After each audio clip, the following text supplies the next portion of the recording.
What's going on, everybody? Welcome to episode 42 of the Data Driven Strength Podcast. Today, Josh and I are going to be going over another warm-up question, this time kind of talking about some of the recent discussion that we've had on bulking. And then we're going to follow that up with a discussion on the most recent newsletter where we talked about specificity and range of motion for maximal strength. As always, if you enjoy the show and you'd like to support us, go ahead and leave us a 5-star rating and review on either Apple Podcasts or Spotify. And if you really like the show, maybe both. And that'll continue to allow us to grow and keep making the show better. So without wasting too much time here, I'm going to go ahead and read Josh into this first introduction question. And this is from Ian on YouTube. Ian said, as someone who just did a 10-month bulk going from 170 pounds to 182 pounds and a 5-month cut from 182 to 165, he has a question. He added 100 pounds to his total over the course of the bulk, but he hasn't been able to maintain that same level of strength throughout the cut and has probably lost somewhere around 70 pounds on his total. Would bulking and cutting still be recommended if it only equates to about 30 pounds of an increase in his total in a year and a half? Josh, what do you think? Yeah, this is a really good follow-up to the last podcast we recorded. And I don't think we specifically mentioned the point I want to make here in that podcast. And I think it's a very important one. And it is that body weight or body fat percentage can potentially be seen as an independent factor. Independent meaning it's kind of a different variable than the acute energy surplus, energy deficit, or just whether or not you're doing kind of that bulk and cut cycling approach versus long-term maintenance, as we discussed. So again, I don't know a ton about Ian's situation here, so it's hard to say for sure, and I definitely don't want to be prescriptive by any means, but this is quite common, and I'd say most of the time I see this in practice. It's probably just trying to stay too lean, especially at the end of that cut. Now, that obviously has to be weighed with personal preferences and goals, right? If the juice is worth the squeeze for you to get lean and for you to see that drop off in your total, then awesome, right? Go for it. But I do think some people try to stay too lean for too long, and there's almost like a disproportionate reduction in performance as a result of that. So what I would probably recommend in this general scenario, again, I don't want to talk specifically to Ian here because there could be a lot of other stuff going on. But in this general scenario is probably just don't get quite as lean if your number one goal is powerlifting performance. And the next logical question is like, why is that the case? What kind of explains this? And I think the concept of lower and, or rather just in general, the intervention range that there's a really good review paper from Speakman and colleagues from 2011 that we can probably go ahead and link in the show notes, where for simplicity's sake, I'll just kind of describe as the body fat range, which is generally going to be, roughly correlated with the individual's body weight, where the individual is the most healthy, and training, recovery, adaptation is probably going to be in a good spot. If you go above that upper intervention point, you might see decreases in work capacity, or just poor health in general, which obviously is not going to help training response. Similarly, if you go below that lower intervention point, which could be the case in this scenario we're talking about right now, similarly, you could, just not be able to recover quite as well. General energy availability from more of a long-term perspective isn't sufficient to adapt to training. So that would be my general answer here, is to view body fat and body weight as an independent factor. I think this is very, very individual. Some people, when they get above 18, 19% body fat, progress seems to be disproportionately better. For other people, that might be above 11 or 12% body fat, right? And I think this, like in practice, just requires a lot of experimentation and a lot of just kind of being in tune with how you're feeling and how you're responding to training at each of those time points. But the main take home here is to view your body fat percentage and your body weight as an independent factor of the acute energy status, because that body fat percentage also kind of informs your general energy availability, which has downstream effects on training performance, your recovery, and thus your ability to adapt to training. So yeah, that's what I got. Zach, do you think there's anything I missed there? I'm not going to touch on anything with the all the kind of nutrition related variables that you mentioned. The first thing that came to mind for me is, as you said, the nutritional approach takes a ton of experimentation. I also think the training approach can take a lot of experimentation as well. Like, he obviously made some really solid progress over the course of his bulk. It looks like 100 pounds on his total. But if your strength is absolutely plummeting when you're in a deficit, along with all the nutritional modifications that would probably be at the forefront of this conversation, I'd probably take a look at your training as well. Like, when you're entering that kind of deficit, it can kind of, as Josh kind of talked about, decrease the buffer zone that you have to kind of make sure your training's in a great spot. So this could be indirectly signaling to you that maybe your training dose and overall approach, even in the bulk, maybe is a little bit more aggressive than needed. And then when you kind of come back down to the cut, enter a deficit, those kind of things, and all the slight flaws of your training approach may be more likely to be exposed. That may not allow you to, bring your best performance to the table on most sessions that are probably going to be the most substantial in terms of strength, maintenance, and even hopefully improvements. So that's the first thing that came to mind for me, is just making sure that the overall dosage and the configuration of your training is going to support those really key performance sets in a deficit. And sometimes that takes a little tweaking to kind of get that right. Most of the time, I think we kind of take the approach of like, the training that got you there is the training you should maintain throughout the cut. But that said, if there are just individual differences that really change the game when you do enter a deficit, there may be some modifications you need to make. The first thing that came to mind for me was just the psychological approach of how to really approach those sessions in a deficit to make sure that you are able to get those high key performances that are going to allow you to maintain that strength that you developed in the bulk. But I totally agree with everything else you said. Yeah, I just want to add one little wrinkle here, because you frame that around kind of training in a deficit, which I think is good, and I totally agree with you. But again, I want to reemphasize that you should almost think of that body fat percentage, or just being lighter, as an independent variable. So, Ian, my question would, or probably a great way to experiment from here, is to hang out in that whatever 165 to 170 range. So at the lower body weight after your cut, I see what spend you're saying. spend some time at maintenance and see how that goes. Because if you're going from 182 to 165, it could just be like diet fatigue and just generally kind of dreading training for whatever reason, and that being the issue. And then once you get to maintenance for a couple months, you're back off to the races. That definitely could be the case. But if you spend a couple months, maybe even a slight surplus, but in a lower body weight, and you're still running into issues, might be an indication that you're just not quite as strong, and perhaps you're below that lower intervention point, as Speakman and colleagues kind of describe. So that's more of what I'm getting at. I think we should put a pin in that discussion of training in a deficit, because that is going to be the topic for the next podcast, and also the next newsletter as well. So that'll be something to look forward to. Sneak peek, one may say. Yeah, a little sneak peek. So yeah, hopefully that's helpful, Ian. Again, there's a ton of context, so don't take that too literally, but hopefully for the entire audience, that gives you something to chew on. And I think I've learned this the hard way, just through coaching practices, right?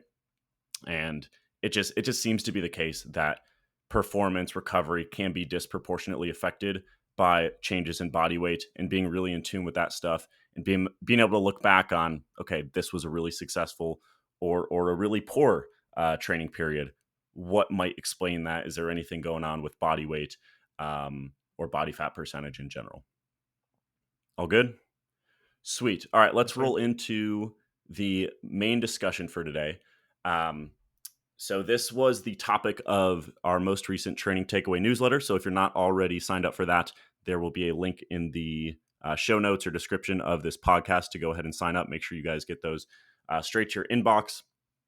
But we want to talk about the what was covered in that newsletter, and also just have a more general discussion. We have some other papers we want to discuss as well today, and just some more general discussion about this topic. But the newsletter was about range of motion for strength, and um, perhaps just diving a little bit deeper and going a little bit further than most people go on this topic. Most people just say, oh, strength is specific to the joint angles trained, or strength is specific to the range of motion trained, which, as Zach will go over, is definitely true. But let's dive a little bit deeper.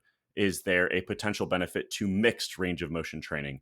And we're going to kind of make the argument that that definitely might be the case for multiple reasons. So with that, Zach, I'll kick it over to you, and so you can provide an overview of the topic. Yep, for sure. So yeah, I think I kind of wanted to go down this rabbit hole for a variety of reasons, but the first one was obviously the range of motion stuff has been a super hot topic in terms of discussion in the the evidence based kind of lifting world, I suppose. And I would say almost all of that has been centered around muscle growth, and I would say for the most part that's for good reason, right? Like the evidence has been mostly surrounded, and the effect sizes and like the most meaningful outcomes have generally been focused around muscle growth. And we've had multiple podcasts on that. One where we were kind of going over some of our own stuff. And then we had, Milo Wolf on, who we're going to talk about his meta-analysis here in a little bit, who kind of dove deeper into that conversation with us. And Milo's got some great stuff on this.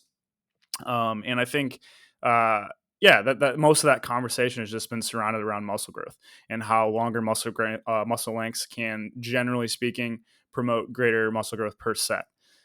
That said, I think the strength stuff is equally interesting to me, as that has been something that's kind of been in the strength sport world for a really long time, of like these overload variations was kind of the place that I came at this from, of like, you're thinking rack pulls and board presses and partial squats with really heavy loads, like all those type of things that have been kind of in strength sport culture for a really long time. But as kind of time has gone on, I would say more specific approaches seem to have been adopted, and I would say for the most part that's probably a good thing. But you always kind of have to be weary of missing out on some potential applications of good tools just from the pendulum swinging a little bit too far. So that was kind of the inspiration for this article. So kind of the idea here is we took this most recent meta-analysis that's a preprint that Milo has recently published, which looks at the effects of range of motion on strength and muscle growth. And then I went even a little bit farther and dissected the studies that used mixed range of motion approaches.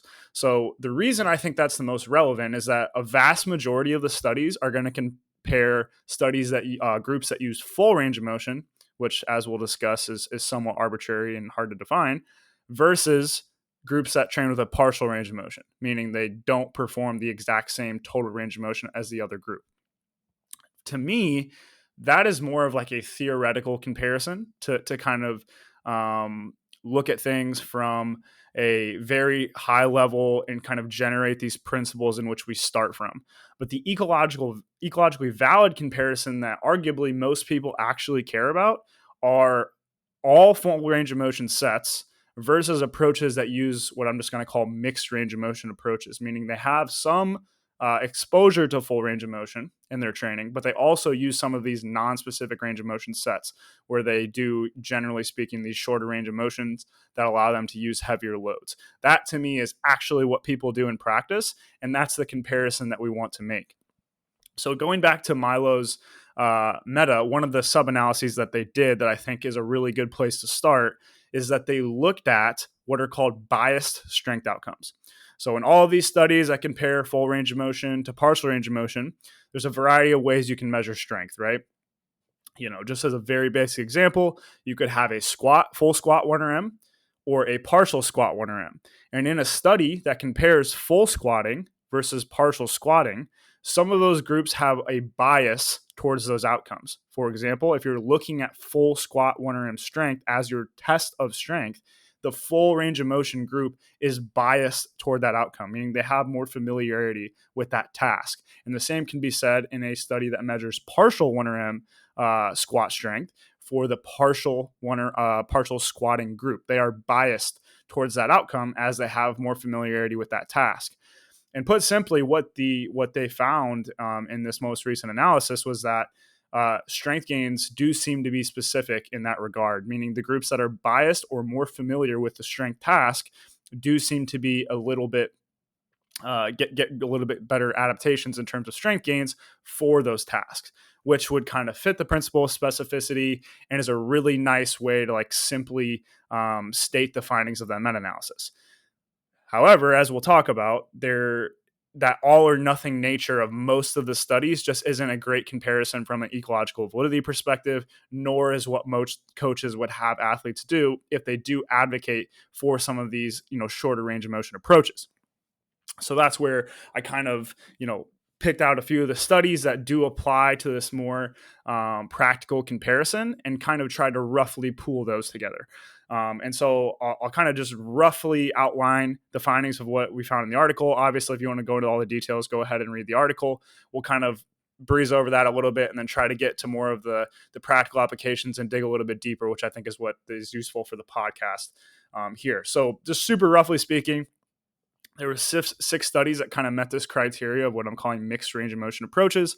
And the majority of them, albeit marginally, did lean in favor of these mixed range of motion approaches for full 1RM strength outcomes. The reason I focus on that is because I think that's the most relevant for people that are involved in strength sports and just what people do in the gym. And so I was evaluating groups that trained with a full range of motion versus groups that train with a mixed range of motion for full range of motion strength outcomes. And although the one group had way more exposure to that task with all of their training volume, there was still a good number of studies that did lean in favor of these mixed range of motion approaches for full range of motion strength. And so what that goes to show is that although this obviously is a very small pool of studies and we need to be very cautious with these findings, once again, idea fuel with these newsletters, I think it's optimistic, and I think it's an interesting thing to show that specificity in some regards may have its limits, and there's more context that needs to go in those conversations. And I think ultimately this looking at things this way can warrant some individual experimentation with some of these shorter range of motion movements that allow you to use heavier loads and all that kind of stuff. And we can get into some of the reasons why I think those can be useful to potentially include in your training. But I'm going to kick it over to you, Josh, and see if I missed anything over there on the overall overview here. No, I think that's good. Maybe just a quick practical example to make sure everyone's on the same page. So basically, within these 6 studies, one group that's training all their sets at a full range of motion, maybe that would be like a full squat, right? It's kind of tough because in the research, sometimes they call like a squat to 90 degrees full range of motion. Sometimes it's like a true like ass to grass squat. That's kind of beside the point though. And then the other group will train with a full range of motion, and then they'll also do some sets with partial range of motion, right? And importantly, the partial range of motion sets are almost always performed with a heavier load. Zach, I believe, mentioned this in the newsletter. In one of the studies, it wasn't totally clear whether that was the case, and that was one of the studies, or actually 2 of the studies that lean in favor of all of the volume being on the specific side or on the full range of motion side. But the reason I mention that is, yes, we're talking about range of motion, but I think it is important to keep in mind that we can't necessarily disassociate range of motion differences and load differences, right? Because if you're doing a half squat, you're going to be able to use heavier loads for those sets. And we'll probably circle back around to that in a little bit when we talk about potential mechanisms of why partial range of motion training, or more generally, non-specific range of motion training, could be helpful to improve the task that you want to improve on. Typically, in our case, squat, bench, deadlift, and typically that'll be the case for the listener as well. Yeah, money. So yeah, like I said, just the rough pooling of the studies just show that there's really not a strong reason to not consider this approach. I think that's probably the best, summary of kind of the rough, analysis that we did. And so then the question is like, okay, if there's no real reason to not do it or not consider using these approaches, what are some reasons why these, mixed range of motion approaches, where you're including some of these shorter range of motion sets that allow you to use heavier loads, when would that be useful? And so I kind of highlighted a few reasons that I think these could be beneficial based on experience, but also just some speculation. And the first one is just like psychology. I think that, when you are using variants that allow you to use heavier loads, you just get familiarity with weights that may promote excessive arousal or excessive anxiety when you're approaching like a heavy attempt. So just to put that in really practical kind of visual terms, if you have a mental block or you've missed a bench PR at 315 multiple times, and you just can't seem to not have some excessive arousal when you approach the bar with that load on it, including some of these shorter range of motion approaches that may allow you to train with 315, 320, 325, 330, and break some of those mental barriers as you've held that in your hands. You know how to approach the bar. You know what it looks like on the bar. All those things can seem kind of, minor in the moment, but I think a lot of that visualization and even experiencing that and holding the weight in your hands can have some pretty powerful psychological effects to make sure that the next time you approach that weight when you're going for that full range of motion PR, I think those are non-negligible factors to consider. And I've seen those be effective in my coaching experience for sure, multiple times. So I think that's definitely one potential benefit there, that lifters could consider if they do have some arousal that are associated with certain loads, and they think kind of using those shorter range of motion approaches to get more familiarity with that could be helpful. The other thing that's probably considerably more speculative is just that there could just be adaptations to the muscle, the tendon, the connective tissue within the musculotendinous unit, and then maybe even some neural adaptations that, like rate of force development or things like that, that are just specific to lifting heavier absolute loads. Now, this gets tricky, obviously, when you think about the internal demands of a muscle and the joint angle that it's at and all those kind of things. So, like I said, this is almost entirely pure speculation, but it just could be the case that heavier absolute loads could promote some of these things. And I think it's probably more likely to be the things like tendon stiffness, maybe some bone adaptations, things like that, rather than some of the other mechanisms. But I think that's something we probably shouldn't take off the table, and just another thing that's interesting to consider. And one adjacent line of research that I think is interesting with this is that, we can discuss the way that you fail a repetition is often determined by like one limiting joint angle, right? So there's like a point in the range of motion where the bar decreases in the most velocity, which is usually a little bit below where you actually fail, and your force production at that joint angle, generally speaking, is probably the limiting range of motion. There's some interesting research that I think indirectly may support the fact that that's probably not the only thing that matters for 1RM strength, which somewhat seems obvious, but it could be that there is some carryover in terms of the joint angles at the other parts of the range of motion. So there's a study by Aranchuk that looked at joint angle specific strength and kind of predictors thereof. And I think muscle size in the relevant area was one of the best predictors, but the muscle size at the other areas was also still a meaningful predictor of that. So to me, that kind of shows that, while the specificity of the joint angle strength obviously is important, there probably is some carryover from other joint angles, to which making sure that you're loading a given part of the range of motion adequately is likely going to deliver a better training stimulus there. So if you're thinking about it from a perspective of doing a normal full range of motion squat, you're going to hit that relative sticking point. It's going to be pretty challenging, but as soon as you get past that, it's going to be relatively easy. And after that, you're probably not delivering the same stimulus to those higher joint angles. So if we use a different exercise to which we're loading relative to that, there could be adaptations there that ultimately benefit the joint angle specific strength for a full range of motion squat. And I think that's, again, speculative, but I think that is an interesting thing to consider, that I think could be potentially part of the game here. And then the final, go ahead. Yeah. Yeah, I think I just want to jump in here before you get into your wacko analogy. Um, so I think this like the title of the newsletter was like, does it pay to be a jack of all trades? And I'll just kind of like very simply state probably a good take home here is that like you probably want to get most of your muscle growth and most of your structural adaptations that occur from resistance training through movements that match the most difficult portion of uh, the range of motion to that sticking point, right? So, like, put simply, if you want to get better at the most difficult portion of the squat, you should probably do a good amount of squats specific to the range of motion you're going to be tested at, or that you want to improve upon. But what Zach is saying is that doesn't mean that other hypertrophy doesn't translate to some degree. So there's a really good review paper from Kyle Travis. Um, it's titled "Emphasizing Task-Specific Hypertrophy to Enhance Sequential Strength and Power Performance." And I just always return to this paper because I think it's a fascinating topic.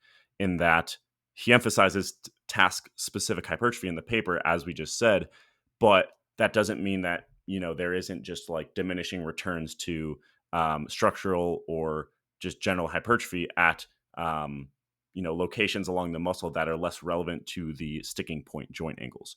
So like, yes, a leg extension is very non-specific to a squat in terms of how it trains the quads, but that doesn't mean it's going to be completely useless in driving someone's squat up, right? um, we could also talk about how, in general, the adaptations from training at a longer muscle length probably translate to shorter muscle lengths a little bit better. Um, but that might be a little bit distracting because we're kind of talking about like shorter range of motion partials with heavier loads. But I'll just kind of plant that seed in case we do circle around to it later in the episode. Yeah, no, I think that's an absolute. I was going to skip the rocket analogy since this is received. Uh, I'll spare them from going through that, but that's exactly how I kind of conceptualize it. Is that the diminishing returns for if we're trying to improve full range of motion, 1RM strength, the diminishing returns for the full range of motion training exist, but they just happen later because every unit that you're pouring into that is going to receive a greater benefit to the ultimate outcome. And after you've done that for a while and you're dedicating 75% of your training or so to that, the other joint angles that you could train need very little attention to probably make a decent chunk in terms of the ultimate outcome and benefiting that. So that's where I think some of these things come in terms of like, okay, let's compare one situation where we're doing 75 to 80% of our training with full range of motion and doing a little bit of the other stuff, but training it with relative loading that would actually contribute to adaptation versus an approach where we do every single set full range of motion. I think you can see just with that basic thought experiment why training with some relative loading for the other joint angles could at least potentially have positive effects. So that's exactly how I like to think about it. And so just to round us out here, and the last thing that I think this could be potentially useful for is just like some other benefits that maybe again seem minor or seem um, uh, maybe not directly beneficial, but these kind of things I've been thinking a lot about this and how these just really matter.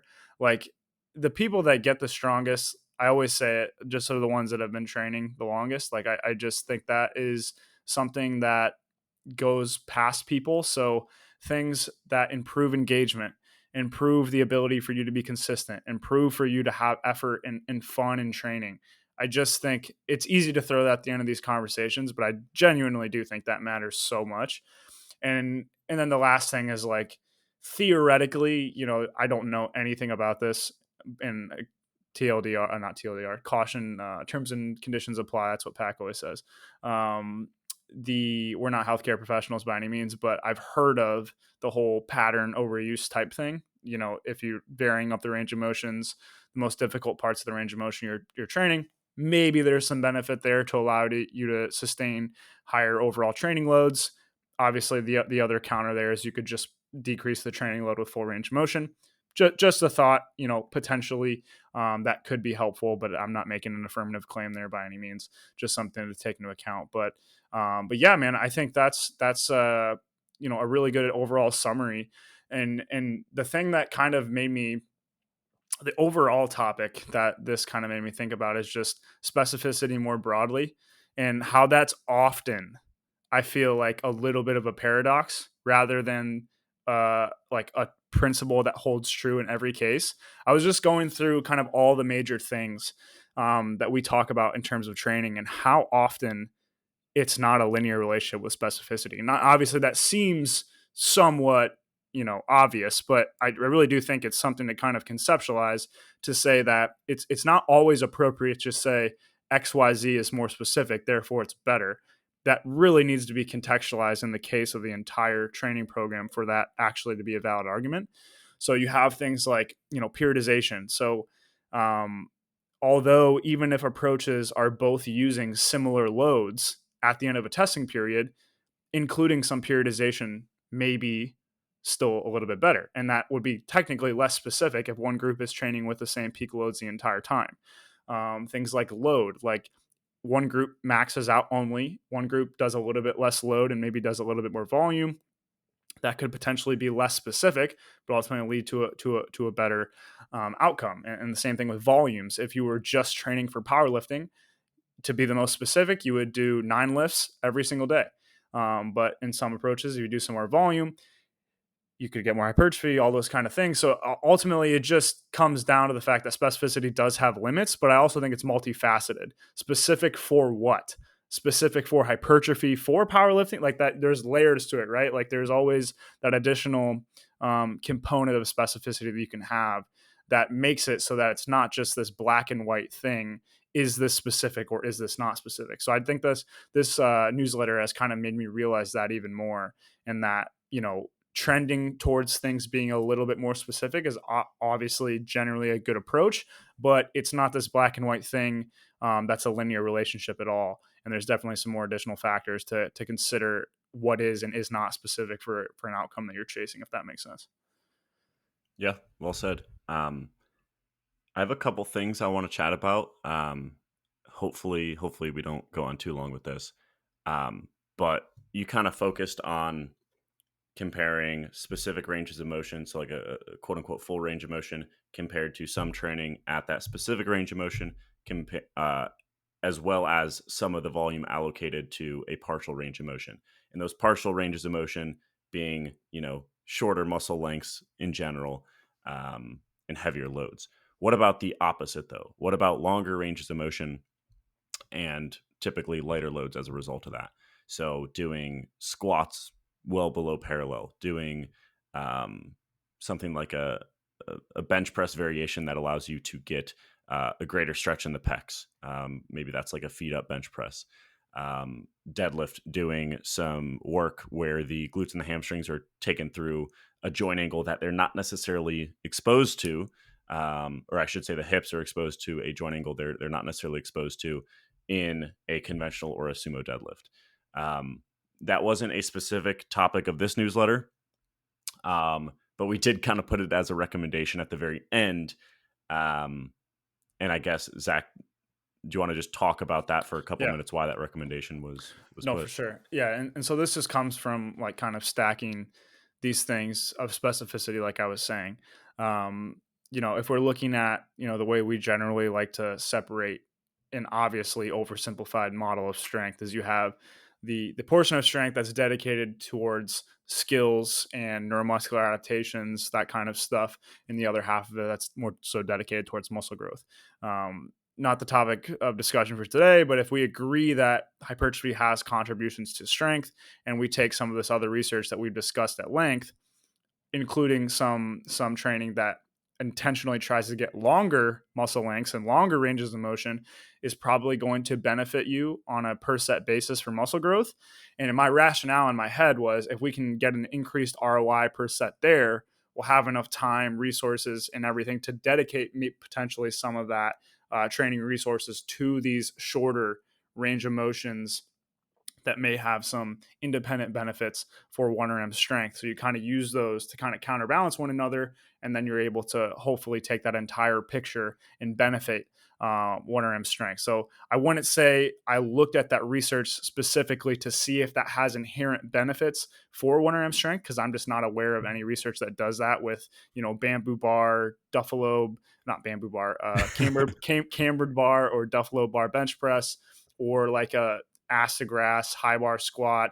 Additionally, while practicing a low bar squat or like Yeah. deficit deadlifts, things like that, I'm not aware of that research, but that there could be an inherent benefit directly for strength for that as well. But I definitely think if that muscle growth does translate towards improved strength, there's a rationale to include that alongside full range of motion work and potentially alongside some of this more exploratory, shorter range of motion, heavier loading work as well. We do have some indication from Milo's meta-analysis because they compared, like Zach earlier talked about, like like how the strength test was biased. So if the strength test was a partial range of motion, Zach, correct me if I'm wrong, it seemed like the strength outcomes were better if you train in that partial range of motion compared to a full range of motion. Is that Correct. true? Yes. Yeah. So we do have that to some degree, but those partial ranges of motion aren't necessarily the ranges of motion that people listening to this probably care about. It's probably like a half squat or, a bench press to like when your elbows are at like, I was going to say 90 degrees, but that's a meme now, right? Like, but maybe halfway down to your chest. So that's important to keep in mind, that in general, specificity is going to make sense there. But I do it all the time, and I have people train through a longer range of motion, specifically for the muscle groups that are the prime movers for squat, bench, and deadlift. If powerlifting or just strength in those lifts is their goal. I mentioned RDLs, and those are kind of like bread and butter hypertrophy training for deadlift for us, right? Like RDLs to the floor, very nice long range of motion for the hips that they're just not exposed to in their primary deadlift. And again, based on some of the analyses in Milo's meta-analysis, there isn't direct support for that, but we got to keep in mind that those are in the short term, and also those partial ranges of motion are different than the, I guess, partial range of motion that we actually care about in this context. And we're willing to kind of, I guess, go against what the research might indicate in the short term, because it's just that, it's the short term. And we're kind of trying our best to triangulate all of these different concepts about, okay, our interpretation of the research and just anecdotal observations. Muscle growth is probably pretty dang important for strength development. Okay, but then the findings in the short term might be a little bit different for what maximizes strength. So how do we kind of manage that in an annual training year, et cetera? Again, though, it's one of those things. Like, I think you would need to say that those aren't beneficial. I still think you need to have practice and exposure to the full range of motion. So if there was a group that did only deadlifts and there was a group that only did stiff leg deadlifts, I don't think I would expect the stiff leg deadlifts to beat out the deadlifts. But if the other group did deadlifts and stiff leg deadlifts, that might be different. You know what I mean? So I Yep. think that's kind of the thinking there, is that there's pretty clear independent benefits from muscle growth perspective that we think in the long term translate to strength. And it's kind of TBD on if they inherently, contribute to strength when you're practicing the skill alongside exposure to those range of motion. I think is the thing I would add Yeah. there. I think that's a really big takeaway, because ultimately this whole discussion has been on, okay, how could, or a lot of this discussion has been, how could some work with partial ranges of motion improve your full range of motion or your specific range of motion strength? And that's kind of based on this null finding between all specific range of motion work and some specific range of motion and some partial range of motion work. Um, and ultimately, I think what we're getting at the core here in both just this general discussion and what we talked about the last few minutes, and Zach, your point right there, is that the skill benefits of specific range of motion have diminishing returns. So if you, like, I have a lot of people that will just, all of their squat training might be, or all of their specific range of motion squat training might be 2 singles a week, and that's plenty to kind of get those skill adaptations confidence, that kind of thing, and then move on to something that takes the quads or the glutes or whatever through a considerably longer range of motion. And I'm comfortable with that extrapolation based on everything we kind of talked about. Would you agree? 100%. Yep. Cool. Last thing I want to wrap up with, and I just think this is really interesting and worth keeping in mind as you apply this stuff, is that there is potentially different considerations for different muscles and different exercises. This research on range of motion is relatively in its infancy, especially the data indicating that longer muscle lengths are beneficial for hypertrophy, for example. And I think a good example of this, and we just talked about how the meta-analysis from Milo Wolf and his colleagues showed that uh, partial range of motion strength improved better from partial range of motion training. But there's a study from Martinez Cava and colleagues that compared a group training all full range of motion bench press compared to the top third of the range of motion compared to a group training all their sets with 2/3 of the range of motion. So full range of motion versus top third versus top 2/3 of the range of motion. And in this study, there were greater gains across the board with that full range of motion training. So in other words, um, just as an example, the top, if you kind of tested strength after the study in that top third of the range of motion, the full range of motion group saw the greatest gains there as well, in addition to all the other ranges of motion as well. So in other words, full range of motion was best for all ranges of motion by the end of the study. And I'll also note that in the 2 of the 6 studies that Zach mentioned earlier, comparing full range of motion training compared to mixed range of motion training, those were also in the bench press. So I don't want to make anything too strong, any claim that's too strong here about the bench press specifically, but I do mention that to say there might be some indication that maybe the range of motion kind of allocation, if you will, is different from a squat to a bench press to a deadlift or whatever strength skill you want to improve upon. And I think we see some other hints of this in the research as well. In the podcast we did with Milo, we talked about a new study. It was Mayo was the lead author, right, Zach? And they found greater triceps hypertrophy from longer muscle length training by doing overhead tricep extensions compared to kind of traditional tricep extensions. But that was in opposition to a study, I believe it was from Stasanaki and colleagues, making the same comparison, but the joint angle of the overhead tricep extensions in that Stasanaki study was different compared to the Mayo study. And a potential explanation there is that this in the Stasanaki study, the muscle length was too long, right? And that's why they didn't see greater growth from the overhead tricep extensions. Hat tip to it was I kind of got that general concept from a Mass article. So hat tip to the Mass team for that general concept there. But I don't want to make any claims that are too strong about any specific muscle group or any specific movement. But there is some indication that this general concept in the community, which is probably good overall, that longer muscle lengths are better, might be taken too far, especially for certain muscles. So I just wanted to kind of plant that seed, and just a bit of a word of caution. And in practice, if you kind of find varying results with some of the stuff we talked about here based on different lifts, don't think you're doing anything wrong. That very well might just be a case of different considerations for different muscle groups or different movements. Yeah, I literally think to sum everything up here in one sentence, I just don't think it's totally supported to say you should not train with short range of motion variants because they're not specific. I would say that's ultimately what we're getting at. That's just not a supported claim to deter someone from trying that. But as you said, movement specific, individual specific, almost certainly strength limiter specific as well to kind of layer that on. But that's kind of impossible to kind of have that discussion from the research, as that's almost entirely an individual level discussion that you kind of need to look at somebody's training, all that stuff. But it's all those considerations would change how you may implement it on an individual level. But I think the data would basically just say, don't don't just not include it because you think it's not specific or has zero benefit to the movements that you actually care about, which are often the ones that are tested in strength sports.